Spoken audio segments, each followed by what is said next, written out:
welcome to the Wealthy LaLa show with myself, Laurie Laursen. And today is episode 230. Now, if you were listening to yesterday's show, I have been talking about the mother wound and reading a blog article from Bethany Watson.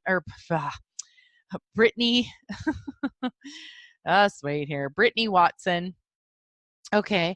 And oh God, oh my God, I wasn't even saying it right. Bethany Webster. Oh my gosh. Can you imagine? I was saying it all wrong on the show yesterday. Oh, well, I tell you. Okay, well, if you tuned in today, it obviously was interesting enough for you to find out what the correct name is. So it's called womboflight.com is actually like WOMBOFLIGHT.com. Womb as in mother womb. You know, we birth our womb. Yeah, Bethany Webster. Oh my gosh, could you imagine? I tell you, sometimes, it's really hard to get accurate people in this world, including myself. That's too funny. Okay, so I am going to continue reading this article that is just so good. Okay, let us see. I'm just trying to find. You think, oh, that's what I did is I went and I scrolled quite far down. That's why. Oh boy. Okay, just 1 second here. Okay, got the part. So in our society, there's no safe place for a mother to vent her rage. And so often it comes out unconsciously to one's children.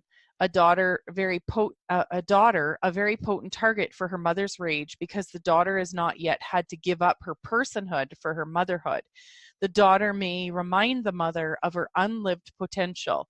And if the daughter feels worthy enough to reject some of the patriarchal mandates that the mother has had to swallow, then she can easily trigger that underground rage for the mother. I mean, you guys can all see it. And if you have daughters and they really trigger you, see if this is something that has to do with it, and if that's why you're listening today, so that it's something that you can heal within yourself.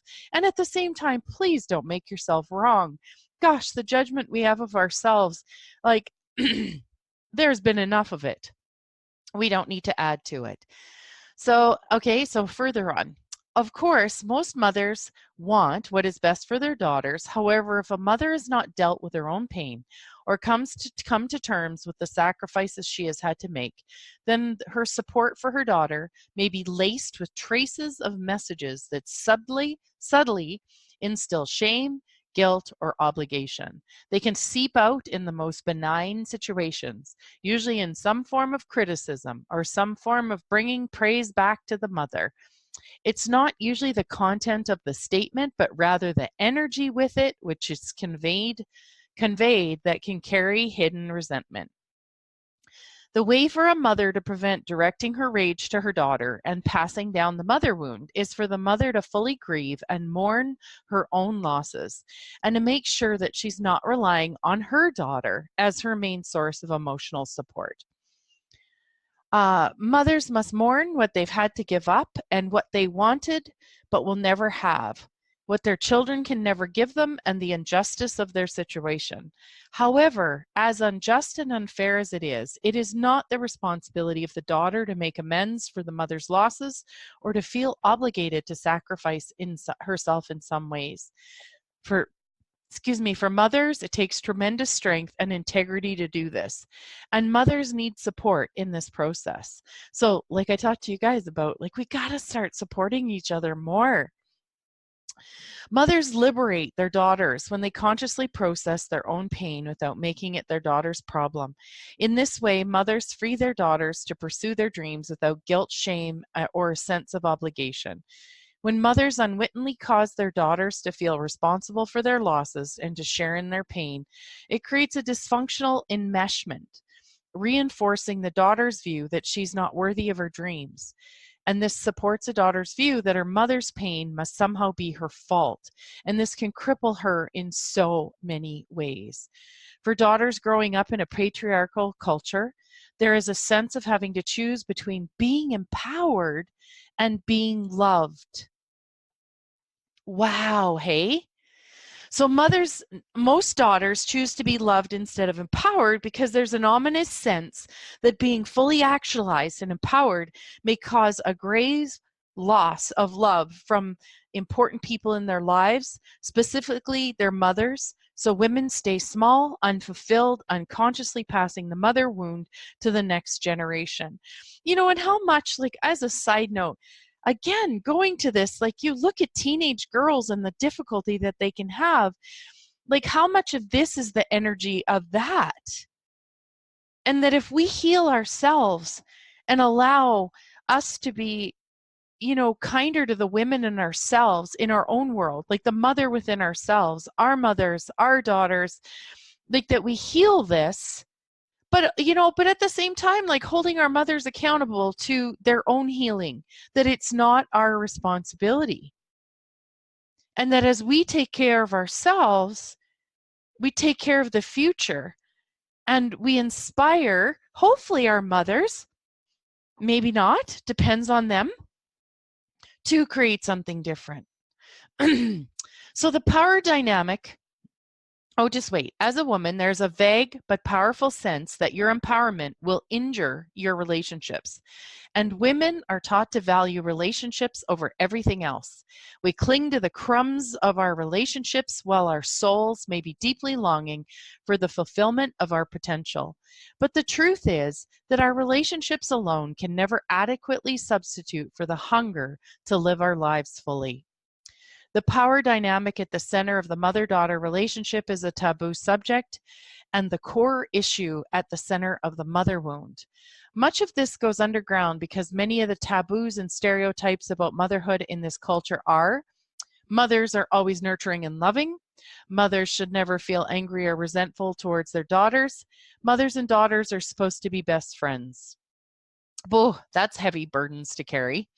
So the stereotype that mothers should be loving all the time strips women of their full humanity, because women are not given permission to be full human beings. Society feels justified in not providing full respect, support, and resources to mothers. The truth is that mothers are human beings and all mothers have unloving moments. And it's true that there are mothers who are simply unloving most of the time, whether because of addiction, mental illness, or other struggles. Until we're willing to face these uncomfortable realities, the mother wound will be in shadow and continue to be passed on through generations. We all have patriarchy in us to some degree. We've had to ingest it to survive this culture. When we're ready to confront it fully in ourselves, we also confront it in others, including our mothers. This can be one of the most heart-wrenching of all situations we must face. But unless we are willing to go there to address the mother wound, we are paying a very high price for the illusion of peace, of empowerment. And I know for me, one of the things I've always thought of, or lately anyways, is that I'm tired of pretending that things are okay when they're not. So what's the cost of not healing the mother wound? The cost of not healing the mother wound is living your life indefinitely with a vague, persistent sense that there's something wrong with me, never actualizing your potential out of fear or failure or disapproval, having weak boundaries and an unclear sense of who you are, not feeling worthy or capable of creating what you desire, not feeling safe enough to take up space and voice your truth, arranging your life around not rocking the boat. Oh man, I know that one. Self-sabotage when you get close to a breakthrough, unconsciously waiting for mother's permission or approval before claiming your own life. What's the relationship between the mother wound and the divine feminine? There's a lot of talk about these days about embodying the divine feminine and being an awakened woman. But the reality is we cannot be a strong container of the power of divine feminine if we have not yet addressed the places within us where we felt banished and in exile from the feminine. Let's face it, our first encounter with the goddess was our mothers, with our mothers, until we have the courage to break the taboo and face the pain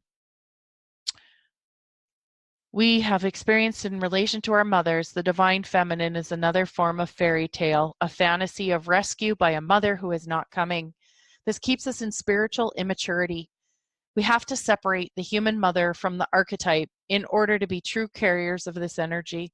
We have to deconstruct the faulty structures within us before we can truly build new structures to hold it. Until we do this, we remain stuck in kind of a limbo where our empowerment is short-lived, and the only explanation for our predicament is that it seems to make sense is to blame ourselves. And I also get to blame ourselves, to blame other women, to blame our daughters, to blame our mothers. If we avoid acknowledging the full impact of our mother's pain on our lives, we still remain to some degree children. Coming into full empowerment requires looking at our relationship with our mothers and having the courage to separate out our own individual beliefs, values, thoughts from hers. It requires feeling the grief of having to witness the pain of our mothers, pain our mothers endured, and processing our own legitimate pain that we endured as a result. This is so challenging, but it's the beginning of real freedom. Holy, I'm surprised how long this article is. Oh, yes. Once we feel the pain, it can be transformed. It will cease creating obstacles in our lives. Now, this is the part I'm excited about. So what happens when we heal the mother wound? As we heal the mother wound, the power dynamic is increasingly resolved.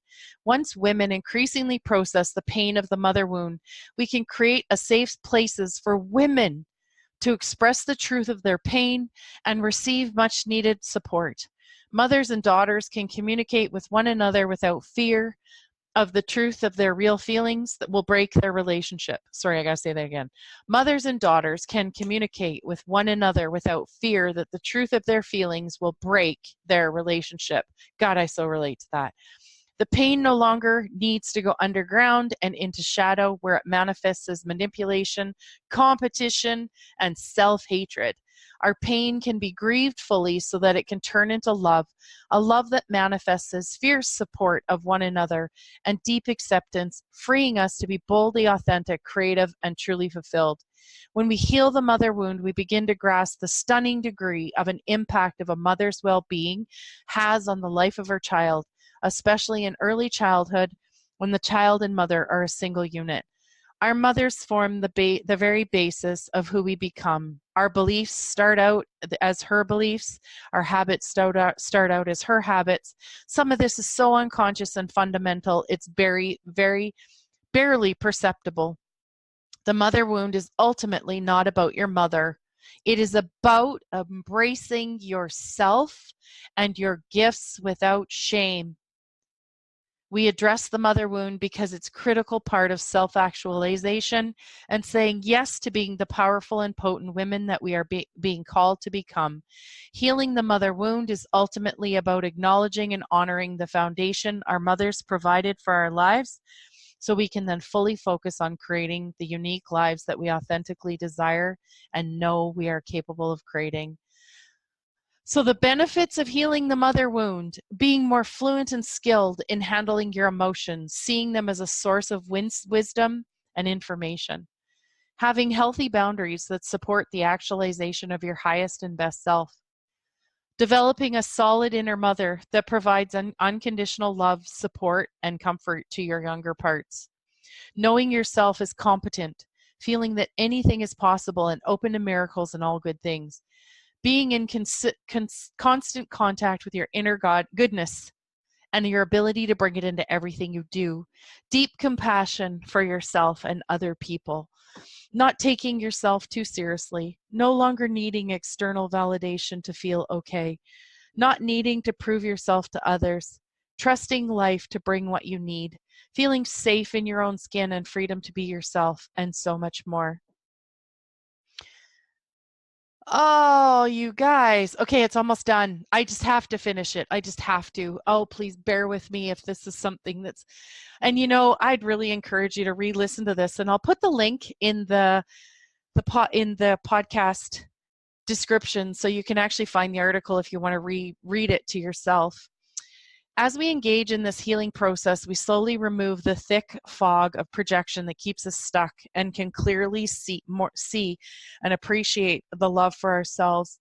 We no longer carry the burden of our mother's pain and keep ourselves small as a result. We can confidently emerge into our own lives with the energy and vitality to create what we desire without shame or guilt, but with passion, power, joy, and confidence. For every human being, the very first wound of the heart was at the sight of the mother and the feminine. And through the process of that healing our wound, our hearts graduate from a compromised state of defensiveness and fear to a whole new level of love and power, which connects us to the divine heart of life itself. We are from then on connected to the archetypal collective heart that lives in all beings and are carriers and transmitters of true compassion and the love that the world needs right now. In this way, the mother wound is actually an opportunity and an initiation into the divine feminine. This is why it's so crucial for women to heal the mother wound. Your personal healing and reconnection to the heart of life by the way of the feminine affects the whole and supports our collective evolution.